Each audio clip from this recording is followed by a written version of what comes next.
Tenemos a alguien que vamos a hablar con él, que él entiende perfectamente que una cosa es el hijo, el hermano, el amigo, y otra cosa es el exfuncionario. Tenemos a Andrés Terrero aquí. Andrés Terrero es compañero de la vida de todos nosotros, de Machi desde siempre y de nosotros desde el resto de la otra mitad de la vida. Nosotros hemos pedido a Andrés que viniera hoy porque hay algunos temas que se están tratando en el país que yo creo que él podría ser un testigo de excepción y aportar muchísimo. Antes de que Terrero comience, quisiéramos decir que Rafael Bonilla Ibar, un comentarista famoso, anticomunista, amigo, y que defendía a veces causas opuestas a los criterios nuestros, al final de su vida nos hicimos muy amigos.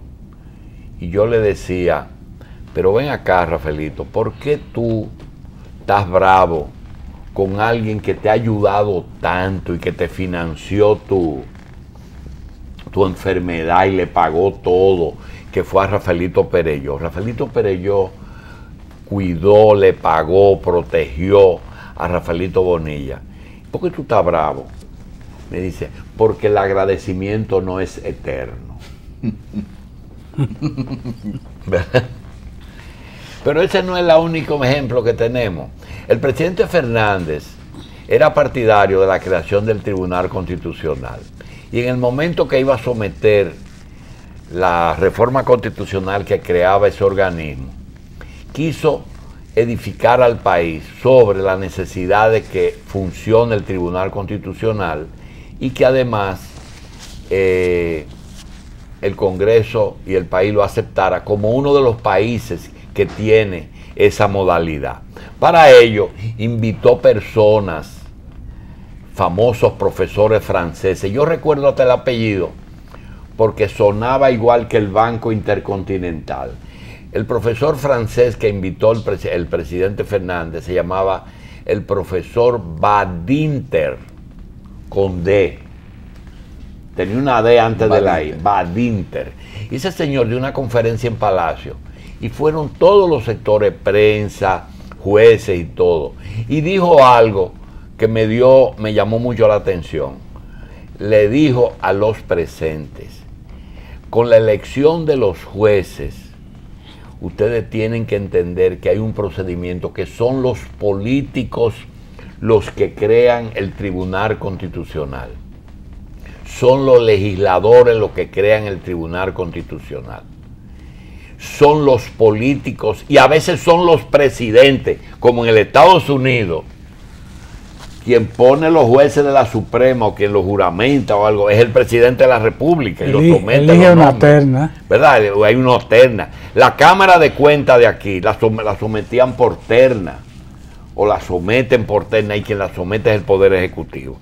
Entonces, decía, y le quiero decir una cosa, no tienen que ser agradecidos. Decía eso, no tienen que ser agradecidos. Andrés Terrero, cuando se designa la nueva Cámara de Cuentas que usted presidió, realmente se llevó a cabo un proceso de un sometimiento de terna y usted eligió sus compañeros de Cámara de Cuentas, los otros 9 o los otros 7. ¿Fue usted el que eligió el resto o sometieron una terna y el Congreso lo eligió a usted? ¿Cuál fue el proceso? Buenos días, doctor. Buenos días, Machi día. y Carlos. Machi, estoy contento que tú estás aquí en el aire, tú sabes, ¿verdad? Doctor, mire, en ese entonces, porque ya ha cambiado, la facultad de someter las ternas al Senado de la República la tenía el presidente de la República, o sea, el Poder Ejecutivo. Ya eso cambió y ya ahora la terna la presenta la Cámara de Diputados al Senado de la República. ¿Y cómo era antes cuando usted El presidente de la República, facultad exclusiva, escogía las ternas y la mandaba al Senado de la República. Bien, cuando a mí el presidente Fernández me consultó que tenía intención de de proponerme como presidente de la Cámara de Cuentas. Evidentemente que para manejar un órgano colegiado, y yo nunca lo había manejado, pero yo soy una persona estudiada y conozco los casos, lo primero que se me ocurrió pensar fue en los demás miembros. No con el objetivo de controlar un órgano, ni mucho menos de llevar amigos, sino de saber lo que significa la operatividad y la confiabilidad de un órgano como de esa naturaleza. Y entonces, bueno, en ese momento el presidente me dijo textualmente, recuerdo ahora con memoria fotográfica, hemos pensado en usted para dirigir, los demás miembros lo vamos a ver más adelante. Pero más adelante no lo pudimos ver. Y yo lo llegué a ver en el periódico cuando se sometieron las ternas. Bien. Y después que se cogieron las ternas, que se cogieron los otros 8 personas, entonces me di cuenta que por lo menos casi 5 de ellos yo no los conocía. ¿Cuál fue la razón verdadera del proceso de interpelación, sustitución? Un grupo lo votaron y a otro grupo lo hicieron renunciar. ¿Cuál fue la verdadera razón por la que eso fue al Congreso, licenciado? Bueno, yo creo que no votaron a nadie. Bueno, sí votaron a uno al final. La razón verdadera fue un conflicto interno en la Cámara de Cuentas por el poder, por el control. No fue solamente por la presidencia y el control, sino por aumentos de recursos. Fue primero, por poder y porque yo me oponía a ciertas indelicadezas que ocurrieron algunas, como el caso del aumento salarial fuera de la ley en ese entonces, la ley de austeridad, que prohibía ese tipo de acciones. Y entonces otras cosas que yo no estaba de acuerdo, y entonces parecería que yo fuera una retranca a lo interno del Cuando yo digo aquí que ese fue el motivo aparente, pero yo siempre he tenido la preocupación de que hubo una serie de pronunciamientos y de situaciones internas. Por ejemplo, yo quiero denunciar aquí que en días pasados, el antedespacho y hasta la casa de familia de doña Licelot Marte de Baggio han visto la presencia de personas de las que están acusadas ante la Procuraduría y ante la Fiscalía, buscando conversar con ella, no sé para qué, posiblemente para pasarles recibo, porque fueron ellos los que designaron esa nueva Cámara de Cuentas. Y yo le quiero preguntar, ¿cuál fue el primer pronunciamiento que, aunque no trajo revuelo, no gustó de la administración de ustedes? Que hoy, por cierto, sale en la prensa algo, no sé si usted lo vio. Bueno, quizás. Yo no acostumbraba a dar muchos pronunciamientos públicos porque yo entendía que el presidente de la Cámara de Cuentas no tenía que estar dando... Habla por auditoría. Exactamente. Como decían los jueces por sentencia, que para nosotros es un informe de auditoría que se cuelga en la página web o va al Ministerio Público, dependiendo de las responsabilidades que asuma el funcionario. Pero hicimos unas declaraciones que tenían que ver con la declaración jurada de bienes de los funcionarios, criticando la ley vigente hasta hace poco, porque fue modificada ahora, que era una ley del año 82, donde el presidente Antonio Guzmán emitió una ley interesante en ese momento, pero que era insuficiente y no tenía sanciones no más que administrativas. Entonces, en ese momento hicimos una declaración de que estábamos convocándonos para reunirnos con el director general de Impuestos Internos, Juan Hernández, en ese momento, para hacer un enlace, están los medios ahí, entre la declaración jurada de bienes de los funcionarios y la declaración jurada de impuestos de los mismos funcionarios. ¿Por qué buena una declaración de bienes? Bueno, porque el funcionario público primero tiene que hacer una separación antes y después de ocupar un puesto de lo que son sus patrimonios personales versus lo que podría conseguir en el puesto público que desempeñe. ¿Y tiene sanción el no declarar los bienes? Bueno, en la ley anterior, que era la 78-82, algo así, no me recuerdo, 82-79, las sanciones eran administrativas. Y quizá en muchos de los casos ni siquiera se aplicaban, que era que se le retenga el salario al funcionario. Y no se hacía. O sea, entonces no había respeto por la ley. Ahora con la nueva ley, que yo la veo muy bien, aunque no está todavía del 100% completa, pero muy bien, mejorada sustancialmente, hay sanciones. Contablemente, usted es un contador, ¿es posible determinar una gestión con un acto de declaración de bienes y saber si esa persona tiene más, tiene menos, si es legal lo que hizo, si sus empresas siguieron funcionando? ¿Es fácil de determinar eso o es complejo el procedimiento? No es fácil, y vamos a decir que es complejo, Sí. porque la ley misma no ayuda al funcionario. En mi caso, por ejemplo, nosotros en un momento en particular queríamos ver un poquito más allá de la curva. O sea, si un funcionario para nosotros estaba experimentando, y vamos a hacer un ejemplo, no hablar en particular de nadie, experimentando un cambio de vida o un cambio de conducta en lo que tiene que ver con su aspecto económico, eso podía llamar la atención a un fiscalizador, a un ente de control. Entonces decir, bueno, yo quiero ver a nivel de la estructura de lo que está manejando, qué está pasando. Pero ¿qué pasa? Que el funcionario que necesariamente no es, bueno, vamos a decir que mínimamente inteligente, yo he dicho que nunca se roba los recursos del presupuesto que administra. Nunca se lleva los recursos que administra. Lo que hace es que entra en colusión con otras personas. ¿Qué es colusión? Colusión es la asociación entre dos o más personas para cometer un hecho delictivo. Bien. La pregunta más importante, licenciado, por lo que yo lo molesté y lo levanté tan temprano, es la siguiente. Vamos a suponer que usted es un profesional que no tiene un patrimonio muy alto, es decir, tiene lo que tiene todo el mundo, un carro, una casa, que lo gana con sus honorarios.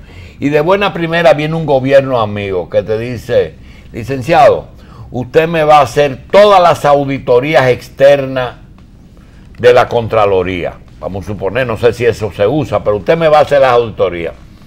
Y va a ser el consultor del Banco Central por contrato. Y de buenas a primeras, usted tiene 10 contratos de auditorías por $1 millón cada uno y usted se convierte en millonario. Ese proceso, o el de obras públicas, de que llega un humilde ingeniero civil y le dicen, usted es que va a hacer todas las obras de la reconstrucción de Haití, por ejemplo, y tú vas y la vas a hacer. ¿Cómo califica un organismo que tiene que vigilar la buena administración de la adjudicación de esas obras? Doctor, hay una diferencia grande, y debe estar claro entre todos los televidentes, entre un funcionario público y un proveedor del Estado. O sea, yo no sé, no interpreto bien claro si usted quiere decir que esa persona que le han dado unos contratos es un empleado del Estado, o es un funcionario, o es un proveedor del Estado. Las dos cosas. Bueno, si es un proveedor del Estado. No, si es un funcionario que además es proveedor. No puede ser. No puede ser. Conflicto de interés. Entonces, siendo secretario de Obras Públicas, no puede ser constructor de obras públicas. Imposible. Entra en un conflicto de intereses. Ni puede ser de otra oficina del Estado. De ninguna. De ninguna. Mucho menos de la que administra. No se puede. Terminé la respuesta. Doctor, licenciado, yo tengo en mi cabeza 5 errores. Uno fue la declaración de bienes. El funcionario no le gusta declarar los bienes. Eso fue un problema que no salió a debatirse, pero fue el primero. Hoy Liceló está obligada a publicar a quienes ella tiene que exigirle. Bueno, porque la nueva ley... Bueno, pero se los recuerda en una página completa. Claro. El otro tema, o los 4 temas son: Liga Municipal Dominicana, Junta Central Electoral, refinería o venta de la Shell, no sé qué cosa, y Sunland. De esos 4 asuntos, ¿fueron auditadas o fueron pospuestos por la Cámara de Cuentas que ustedes dirigieron? Vamos, el caso de la Liga. Vamos en el mismo orden que usted lo dijo. La Liga Municipal Dominicana, nosotros iniciamos y prácticamente terminamos una auditoría a una gestión de no recuerdo qué año era. La de Amable Arística. Digo, la gestión era de Amable Arística, no me recuerdo cuál año en particular. Pero fue una de las que se usaron, que la actual administración completó y se usaron como tema de debate, y que se filtraron informaciones, lamentablemente, que aquí están acostumbrados a filtrar informaciones y comenzar a hacer demandas a priori. Un paréntesis. ¿Cuántas auditorías se quedaron incompletas pero que se llegaron a iniciar? Casi 100. Siga. Y están en el libro del informe anual del Congreso que hizo la Cámara de Cuentas para el año 2008. ¿Terminadas y no publicadas o no terminadas? Terminadas, casi terminadas, y en su grado de terminación, y no publicadas. y las publicadas también están. Hay un momento en que la auditoría puede haber terminado, pero necesita un toque final o algo final que puede cambiar la auditoría. Siempre, siempre, porque la ley misma le da la oportunidad al ente auditado de que tenga la oportunidad de reparar. ¿Qué es reparar? La Cámara de Cuentas hace un estudio, manda a sus auditores, sus técnicos, calificados, algunos no calificados, lo que fuere, y eso hace un levantamiento de evidencia y de pruebas que se somete al Pleno de la Cámara. Y se emite un borrador, y ese borrador, la ley dice, la ley 1004, que el ente auditado tiene la oportunidad de 10 días laborables. Tienen que decir, ¿qué es esto? Claro. Y él decir, no, eso bueno, está bien. Claro, entonces yo recibo ese informe, como el auditado, y busco mis técnicos y comienzo ahí, hago los reparos. ¿Verdad? Y los mando a la Cámara. Ahí es que cambia la terminología de fraude a indelicadeza, a mala administración o cosas así. O sea, ahí es que puede cambiar. Que puede. Porque depende de lo que el auditor ponga. Ya. Si el auditor dice que hay una irregularidad grave que compromete la responsabilidad penal del funcionario y es porque no tuvo la evidencia documentada o el auditor entendió mal. ¿Quiénes nombran esos auditores? El Pleno de la Cámara de Cuentas. No es el Partido de la Liberación Dominicana. No, es el Pleno. Bien, siga con la liga. Ok, terminamos. Entonces la liga se hizo ese expertise y generó un escozor, recuerdo, en el señor amable Aristi Castro, sin haber terminado la auditoría. Y él fue a un programa de César Medina y dijo que había una presión del Poder Ejecutivo con una auditoría que estaba haciendo la Cámara de Cuentas. Y no era que era candidato y no lo debían auditar. Pero está bien. Pero eso era él, después de que la auditoría comenzó, él se convirtió en candidato. Entonces yo cuando vi eso, hablé con él y fui con otro miembro del Pleno y le pregunté que cuál era el problema y cuál era la presión que él veía con una auditoría, que lógicamente a todas luces era normal, para su gestión. Entonces él nos explicó una serie de cosas de que había alguien que estaba hablando en los pasillos, que un tema de los helicópteros, qué sé yo, muchísimas cosas, pero yo le dije muy claro, y yo soy reiterativo con esto. Evidentemente que si tú estás auditando a un funcionario que en ese momento va a ser candidato o es candidato de un partido político, de uno de los 3 mayoritarios, entonces no tenía mucho sentido, había que usar la discrecionalidad y diría que el tacto. Y yo le dije, mire, aquí nosotros vamos a auditar y usted me conoce, y lo que sea va a salir, sea lo que sea, va a salir, porque el responsable de lo que está pasando aquí es amable Aristi Castro, pero yo le voy a garantizar que ese informe de auditoría no va a salir antes de las elecciones. Porque si sale antes de las elecciones, va a provocar cualquier tipo de cuestionamiento a favor o en contra. Bien. Lo de la Junta Central Electoral fue lo mismo. En la Junta Central Electoral. Que en medio de una campaña no se audita la Junta. Exactamente. Yo entendí que no era prudente y lo revelamos así mismo y no hicimos la auditoría. Se pospuso. Ya. En el caso de la refinería con el Shell. En la refinería hicimos la auditoría. Encontramos que habían irregularidades graves, sustentadas, porque la auditoría que yo hice, que hicimos nosotros en el Pleno, estaban sustentadas, pues es mi expertise, yo soy auditor, y se sometió al Procurador General de la República y algunos funcionarios expatriados del grupo Shell que estaban en la refinería fueron acusados formalmente de cometer actos de corrupción. No sabemos después de ahí si lo encontraron, si lo buscaron, porque esos expatriados creo que salieron. Bien. Pero ahí está, y está evidenciado totalmente, e inclusive cuantificamos las pérdidas que pudieron ocurrir. Bien, para terminar, el caso de Sun Lawn tiene 2 vertientes, no 3. La primera es, desde el punto de vista personal, ¿realmente se usaron 130 millones de dólares, según usted leyó en la prensa? Porque ya eso no sé si fue auditado. No, mire, lo primero es que cuando eso ocurrió, cuando vino la declaración o la denuncia del PRD, porque acuérdense que la denuncia fue el PRD, sí. La denuncia era de que el presidente de la República había cometido una falta grave, sí, en que había contratado préstamos fuera del régimen del Poder Legislativo. Es decir, sin someterlo al Congreso. Correcto, esa era la denuncia. Sí. Y porque había en ese momento un acuerdo con el Fondo Monetario Internacional que ponía topes a la deuda externa. Bien. Pero nosotros, en ese momento, y están ahí los medios escritos de la época, estábamos auditando la Oficina Supervisora de Obras del Estado, en ese momento, para auditar las operaciones normales. Cuando sale el tema, yo digo, bueno, públicamente me preguntan y digo, bueno, nosotros estamos auditando la entidad ahora, lo que vamos a hacer es seleccionar un grupo de auditores, adicionales para verificar. En ese momento Félix Bautista era el director. Es correcto. Vamos a seleccionar un grupo de auditores para hacer esa investigación. Lo primero es que eso pudo haber caído mal, pero ese es el rol del control externo. Y ahí se fue Sunlan también. Entonces, bueno, porque era Sunlan, era el caso Sunlan. Sí. Y yo sabía claramente que la denuncia, que era por un tema constitucional, yo sabía que eso iba a parar en un problema económico, porque estaban hablando de recursos. Podía terminar en lo administrativo, correcto, una cosa que era correcto, institucional. Correcto, y entonces llevé al Pleno el hecho de que teníamos que auditar ese proceso. Eso no cayó necesariamente bien a lo interno del Pleno. Lo digo por primera vez, a lo interno del Pleno. Y se hicieron todas las cosas a lo interno, lamentablemente. No desde afuera, doctor. O sea, desde afuera me refiero no al Ejecutivo ni a la OIC, no, sino a lo interno. O sea, cuando uno mismo se pone de acuerdo para que las cosas no se puedan hacer. Porque es un voto decisivo, un voto mayoritario, un voto sustentado con la mayoría. Y yo explicaba, esto es un tema económico, administrativo, que merece la investigación. Porque mire al final qué quedó, doctor. En que decían que se robaron 130 millones de dólares, lo que es un absurdo. Que no fue así. No, pero ni fue así, ni podía ser así. Porque la operación, que estaba diseñada para que representara realmente un empréstito que no fuera del Estado, pero hubo un compromiso del Estado, porque las notas promisoras que firmó el Estado, el poder, era un compromiso, una deuda contingente del Estado.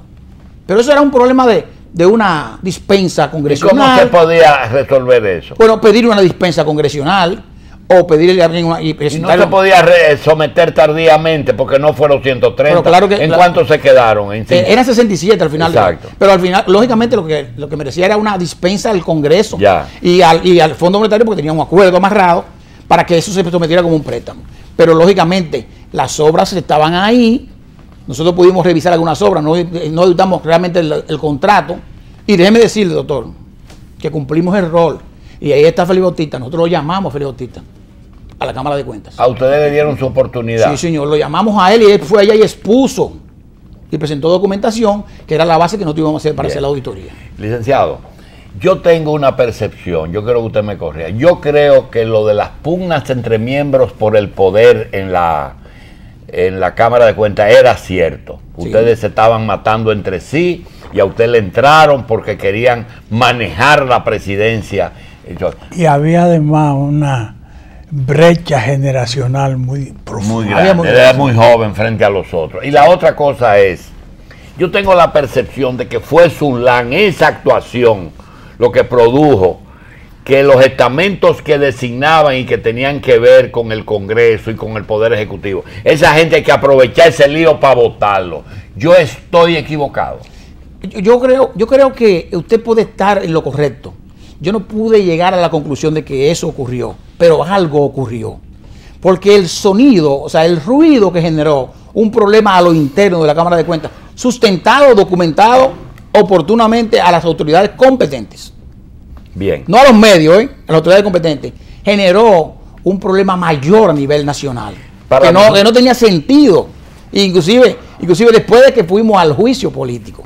No tiene sentido. Licenciado, coger un programa y diluirse no tiene ningún resultado posible. Yo quiero culminar esta participación con un juicio de un hombre que pasó por la Cámara, con mucha experiencia en su profesión de contador público. Una buena gestión en una Cámara de Comercio. De cuentas. De cuentas, que vigile y que supervise las instituciones del Estado, puede mejorar la corrupción y evitar un poco el lavado en cuanto se refiere a empresas relacionadas con el Estado. 100%, doctor. 100%. 100% mejorar, usted dice. Sí, mejorar porque el hombre tiene la corrupción arriba. Lógico, doctor. Ese es el objetivo principal. Y los gobernantes deben entender ese objetivo principal. Y que eso coadyuva a su administración. Definitivamente que es así. Tiene que ser así. Porque el propósito de nosotros era eso, era crear una entidad modelo de gestión pública. Una entidad que generara confianza al ente externo, a los stockholders, como dicen los americanos, hacia afuera, para que eso diera fortaleza al Ejecutivo y a los demás poderes del Estado. Auditar la oficina de supervisora de obras de Estado fue un acto de deslealtad suya con Leonel Fernández. Imposible, No, espérese. Usted dijo algo con relación mal agradecido. Usted dijo algo con relación a Bonilla Ibar. Sí. El agradecimiento no es eterno. Sí. Sí, es eterno el agradecimiento, doctor. El agradecimiento es eterno. Lo que no es eterno siempre, y no me refiero a Leonel Fernández, es el acompañamiento cuando ese amigo cambia de conducta. Andrés, gracias. Pero no me refiero a Leonel Fernández, para que quede claro, sino a lo general. Bien.